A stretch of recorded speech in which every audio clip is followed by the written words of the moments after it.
प्रेम से बोलिए श्री सत्यनारायण भगवान की जय। आप सभी को पूर्णिमा की हार्दिक शुभकामनाएं। आज की इस वीडियो में हम सुनेंगे पूर्णिमा के दिन की जाने वाली श्री सत्यनारायण भगवान की कथा, जो हमारे जीवन में सुख, शांति और समृद्धि लाती है। कथा प्रारंभ करने से पहले प्रेम से बोलिए विघ्न नाशक, बुद्धि और समृद्धि देने वाले भगवान श्री गणेश की जय। साथ ही प्रेम से बोलिए सभी संकटों और दुखों को हरने वाले श्री सत्यनारायण भगवान की जय। आइए अपने हृदय में श्रद्धा और भक्ति लेकर इस पवित्र कथा को सुनना आरंभ करें और जाने कि कैसे यह व्रत हमारे जीवन में खुशियाँ और मोक्ष लाता है। अब हम आरंभ कर रहे हैं प्रथम अध्याय। एक समय की बात है, नैशिरण्य तीर्थ में शौनकादि 88,000 ऋषियों ने श्री सुत जी से पूछा, हे प्रभु, इस कलयुग में वेद विद्या रहित मनुष्यों को प्रभु भक्ति किस प्रकार मिल सकती है तथा उनका उद्धार कैसे होगा। हे मुनि श्रेष्ठ, कोई ऐसा तप बताइए जिससे थोड़े समय में ही पूर्ण मिले और मनवांछित फल भी मिल जाए। इस प्रकार की कथा सुनने की हम इच्छा रखते हैं।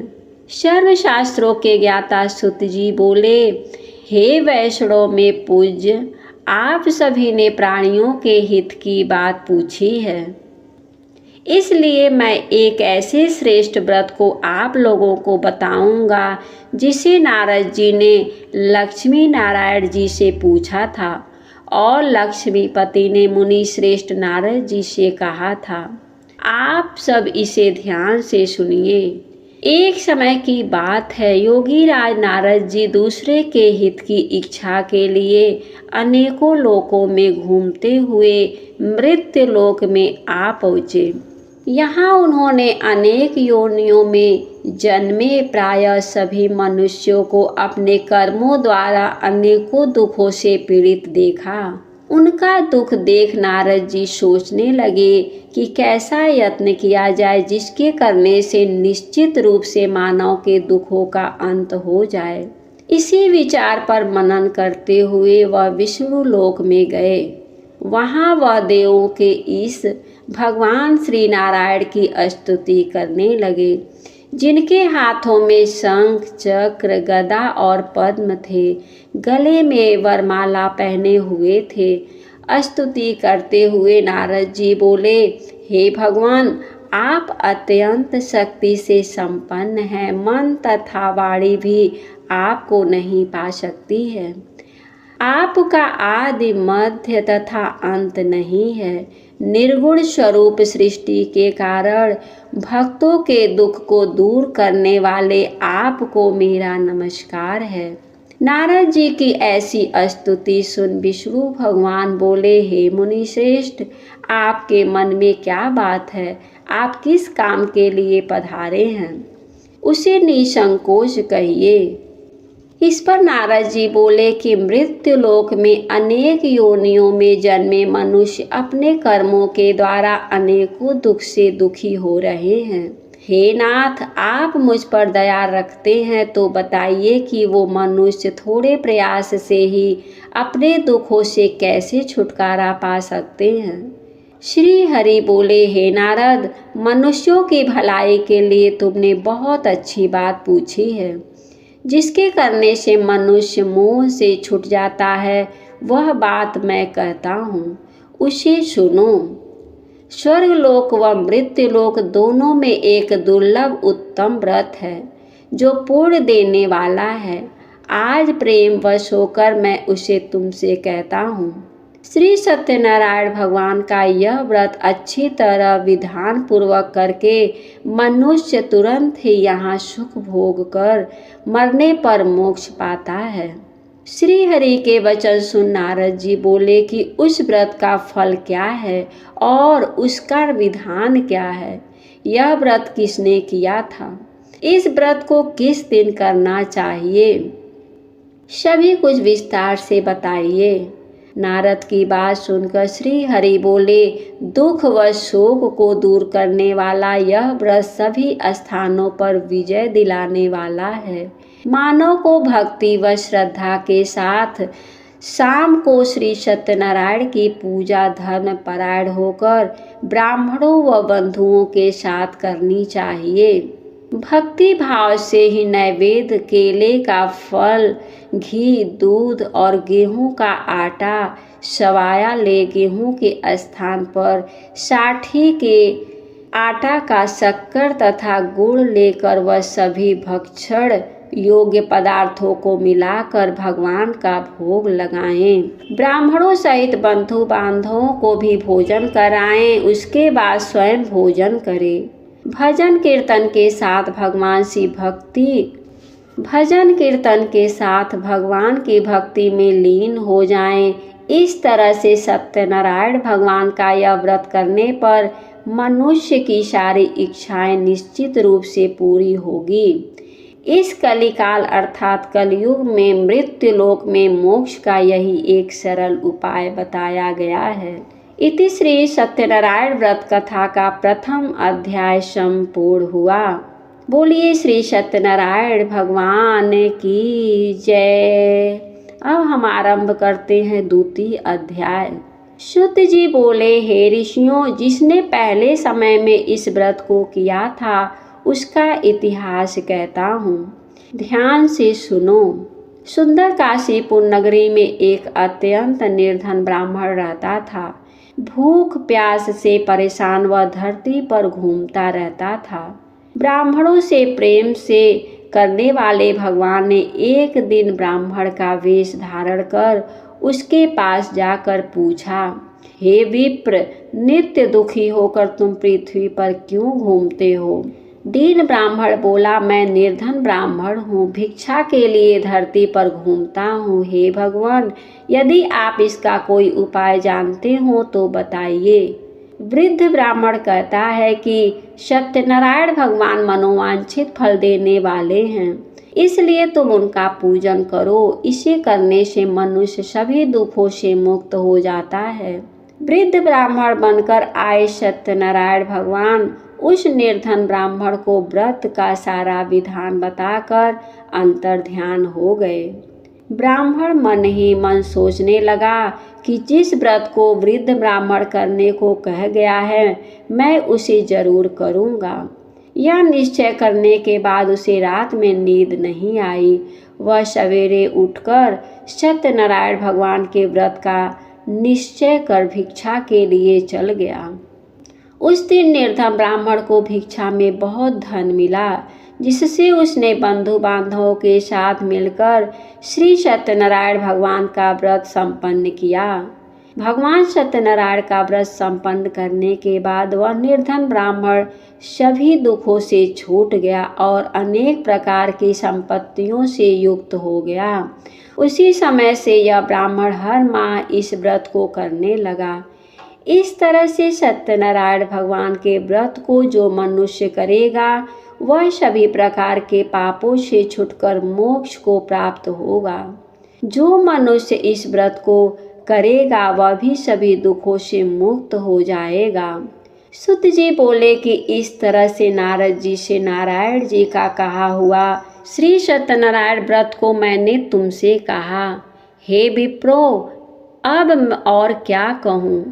ऋषि बोले, हे मुनिवर, संसार में उस विप्र से सुनकर और किस किस ने इस व्रत को किया, हम सब इस बात को सुनना चाहते हैं।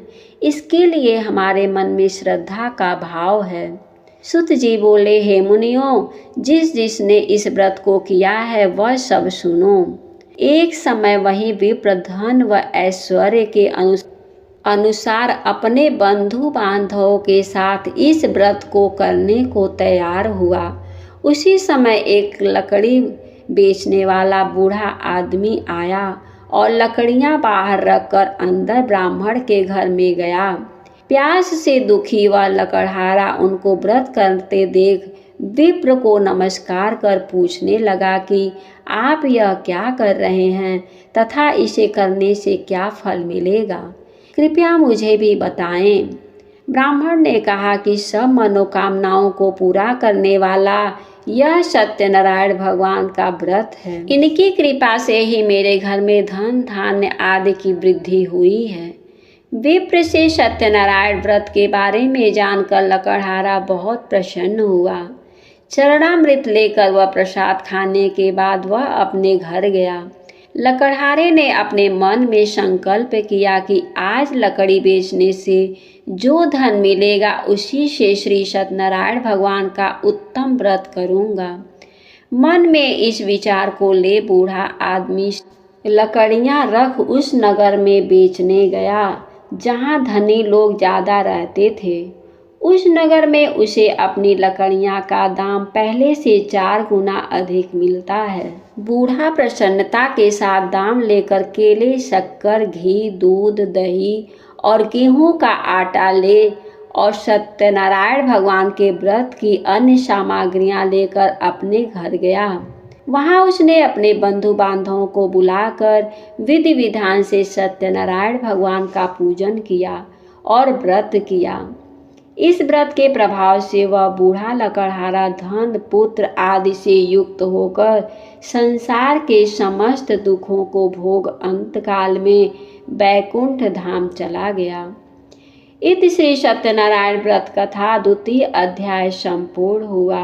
बोलिए श्री सत्यनारायण भगवान की जय। अब हम आरंभ करते हैं 3 अध्याय। सुत जी बोले, हे श्रेष्ठ मुनियों, अब आगे की कथा कहता हूँ। पहले समय में उल्का मुख नाम का एक बुद्धिमान राजा था। वह सत्यवक्ता और जितेंद्रिय था। प्रतिदिन देव स्थानों पर जाता और निर्धनों को धन देकर उनके कष्ट दूर करता था। उसकी पत्नी कमल के समान मुख वाली तथा सती साध्वी थी। भद्रशिला नदी के तट पर उन दोनों ने श्री सत्यनारायण भगवान का व्रत किया। उसी समय साधु नाम का एक वैश्य आया। उसके पास व्यापार करने के लिए बहुत सा धन भी था। राजा को व्रत करते देखकर वह विनय के साथ पूछने लगा, हे राजन, भक्ति भाव से पूर्ण होकर आप यह क्या कर रहे हैं?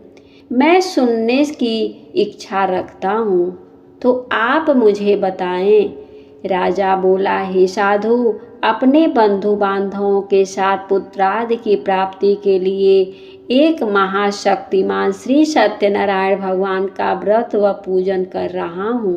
राजा के वचन सुन साधु आदर से बोले, हे राजन, मुझे इस व्रत का सारा विधान कहिए। आपके कथानुसार मैं भी इस व्रत को करूँगा।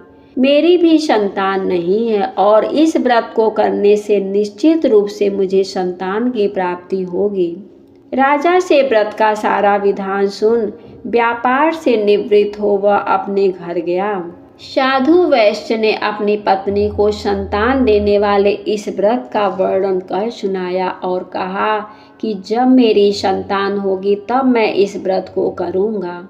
साधु ने इस तरह के वचन अपनी पत्नी लीलावती से कहे। एक दिन लीलावती पति के साथ आनंदित हो सांसारिक धर्म में प्रवृत्त होकर के सत्यनारायण भगवान की कृपा से गर्भवती हो गई। 10वें महीने में उसके गर्भ से एक सुंदर कन्या ने जन्म लिया। दिनों दिन वह ऐसे बढ़ने लगी जैसे कि शुक्ल पक्ष का चंद्रमा बढ़ता है।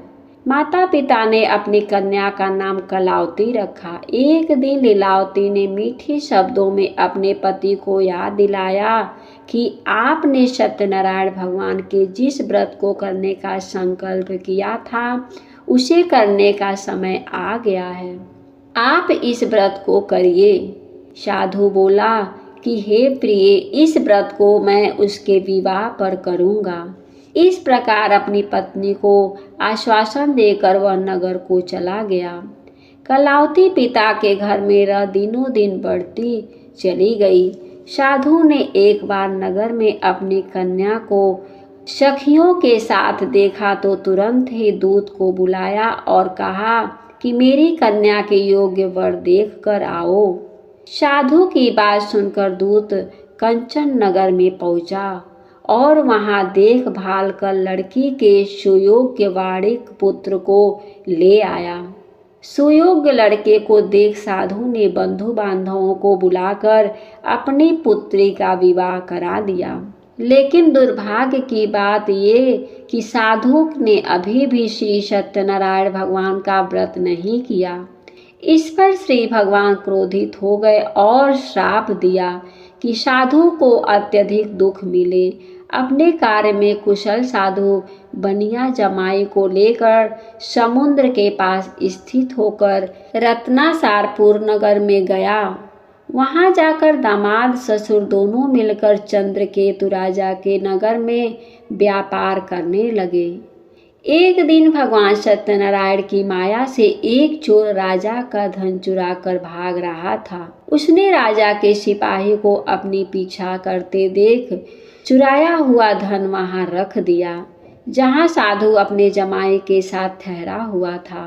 राजा के सिपाहियों ने साधु के वैश्य के पास राजा का धन पड़ा देखा तो वह ससुर जमाई दोनों को बांधकर प्रसन्नता से राजा के पास ले गए और कहा कि जब उन दोनों चोरों को हम पकड़ लाए हैं, आप आगे की कार्यवाही की आज्ञा दें। राजा की आज्ञा से उन दोनों को कठिन कारावास में डाल दिया और उनका सारा धन भी उनसे छीन लिया गया। श्री सत्यनारायण भगवान के श्राप से साधु की पत्नी भी बहुत दुखी हुई। घर में जो धन रखा था उसे चोर चुरा ले गए। शारीरिक तथा मानसिक पीड़ा व भूख प्यास से अति दुखी हो अन्न की चिंता में कलावती एक ब्राह्मण के घर गई। वहां उसने श्री सत्यनारायण भगवान का व्रत होते देखा, फिर कथा भी सुनी। वह प्रसाद ग्रहण कर रात को घर वापस आई। माता ने कलावती से पूछा कि हे पुत्री, अब तक तुम कहाँ थी? तेरे मन में क्या है? कलावती ने अपनी माता से कहा, हे माता, मैंने एक ब्राह्मण के घर में श्री सत्यनारायण भगवान का कन्या के वचन सुन लीलावती भगवान के पूजन की तैयारी करने लगी।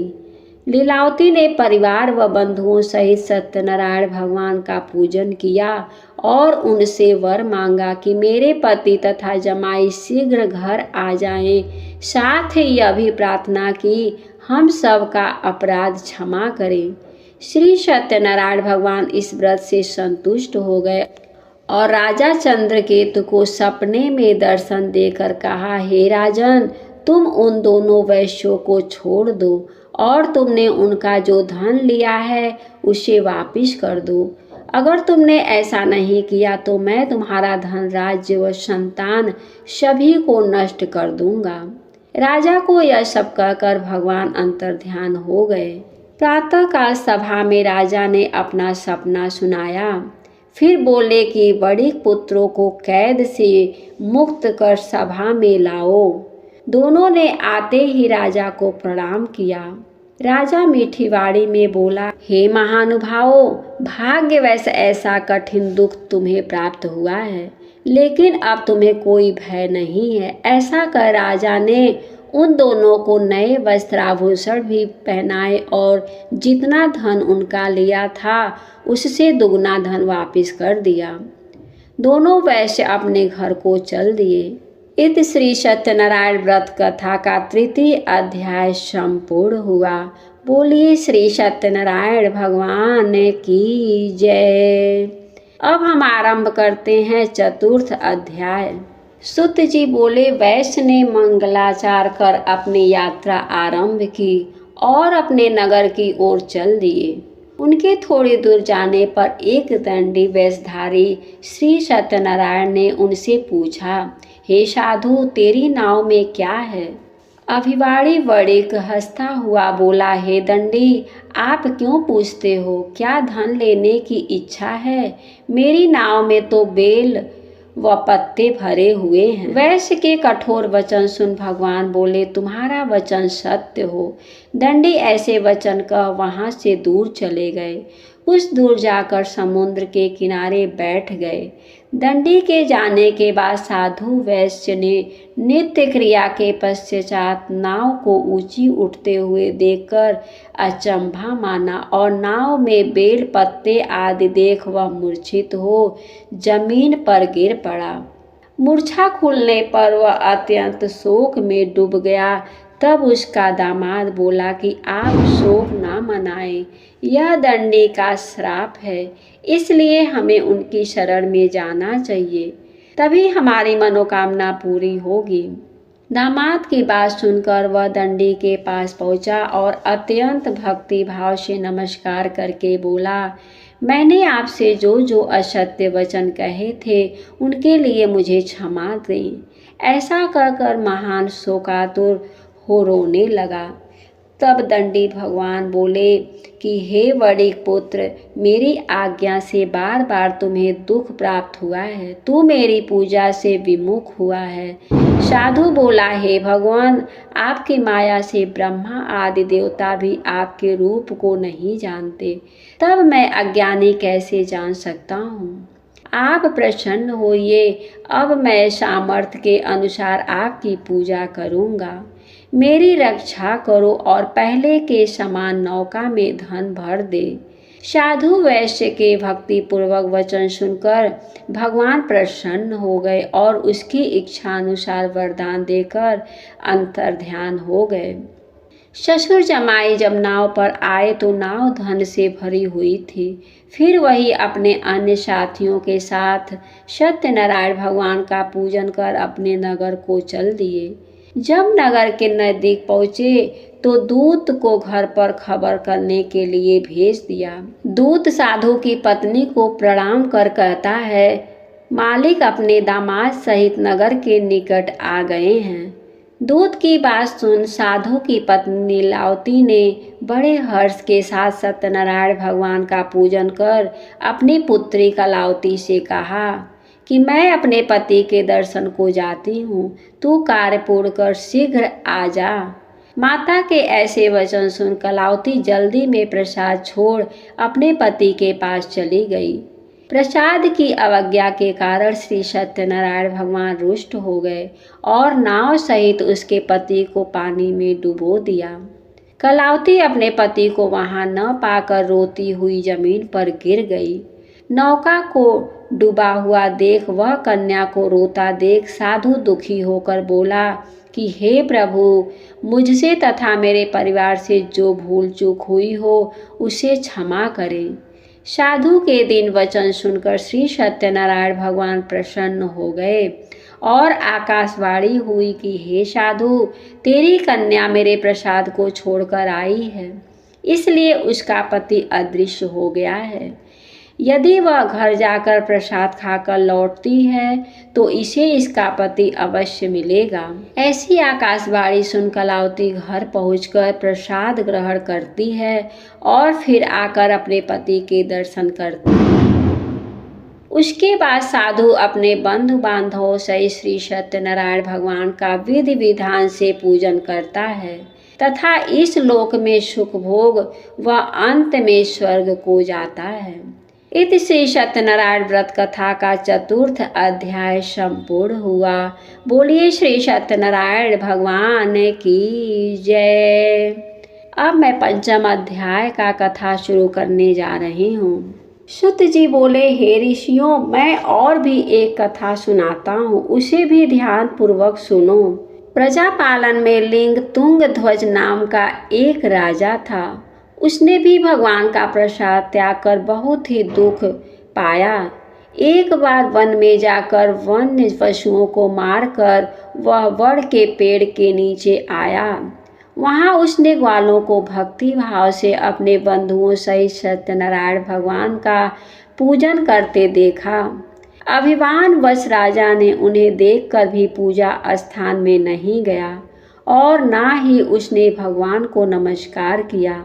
ग्वालों ने राजा को प्रसाद दिया, लेकिन उसने वह प्रसाद नहीं खाया और प्रसाद को वहीं छोड़ वह अपने नगर को चल दिया। जब वह नगर में पहुंचा तो वहां सब कुछ तहस नहस हुआ पाया, तो वह शीघ्र ही समझ गया कि यह सब भगवान ने ही किया है। वह दोबारा ग्वालों के पास पहुंचा और विधि पूर्वक पूजा करके प्रसाद खाया तो श्री सत्यनारायण भगवान की कृपा से सब कुछ पहले जैसा हो गया। दीर्घ काल तक सुख भोगने के बाद मरणोपरांत उसे स्वर्गलोक की प्राप्ति हुई। जो मनुष्य परम दुर्लभ इस व्रत को करेगा, भगवान सत्यनारायण की अनुकंपा से उसे धन धान्य की प्राप्ति होगी। निर्धन धनी हो जाता है और भय मुक्त हो जीवन जीता है।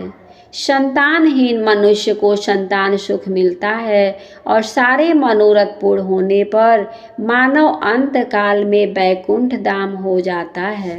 सूत जी बोले, जिन्होंने पहले इस व्रत को किया है, अब उनके दूसरे जन्म की कथा कहता हूँ। वृद्ध शतानंद ब्राह्मण ने सुदामा का जन्म लेकर मोक्ष की प्राप्ति की। लकड़हारे ने अगले जन्म में निषाद बनकर मोक्ष प्राप्त किया। उल्कामुख नाम का राजा दशरथ होकर वैकुंठ को गए। साधु नाम के वैश्य ने मोर ध्वज बनकर अपने पुत्र को आरे से चीरकर मोक्ष पाया। महाराज तुंग ध्वज ने स्वयं भू होकर भगवान में भक्ति युक्त हो कर्म कर मोक्ष पाया। इति श्री सत्यनारायण व्रत का 5वां अध्याय संपूर्ण हुआ। बोलिए श्री सत्यनारायण भगवान की जय। श्रीमन नारायण नारायण नारायण, श्रीमन नारायण नारायण नारायण, भजमन नारायण नारायण नारायण, श्रीमन नारायण नारायण नारायण। बोलिए श्री सत्यनारायण भगवान की जय।